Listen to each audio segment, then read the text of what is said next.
Uganda Development Bank has finalized an approach that will soon be availed to take care of the funding needs of the small and medium enterprises following an outcry describing the 100 million shillings minimum threshold for small and medium enterprise funding as unfriendly to SMEs. We have been asking for business plans, but we realize that SMEs, that is not necessary. We can design a small form which they can fill and quicken the process. We have looked at collaterals. We realize that if you look at most of the business we call SMEs, which forms a bigger proportion and contributes very highly in terms of our GDP, over 70%, they don't have collateral.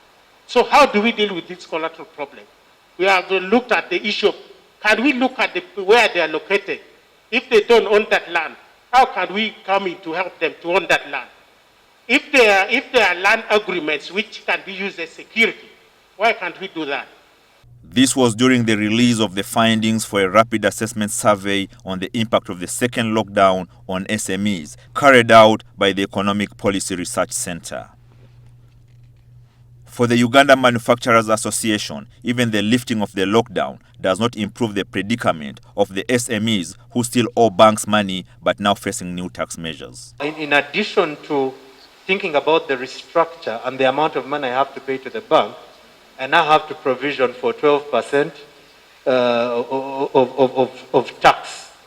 I have to provision for new excise duty on my raw material. I have to provision for new fuel charges on my business, which were not part of your planning as of 1st January.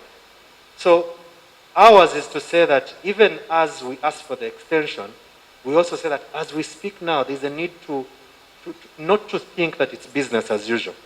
It is definitely not business as usual.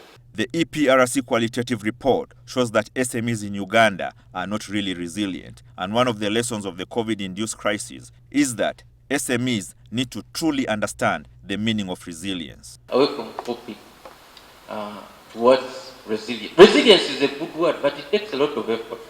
See, they talked about creativity, preparedness. How can we support the creation of new jobs in this new era?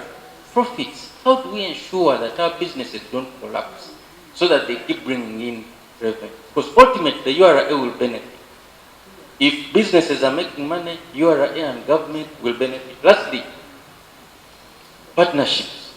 How do we ensure that we build networks between different actors in a way that is supportive?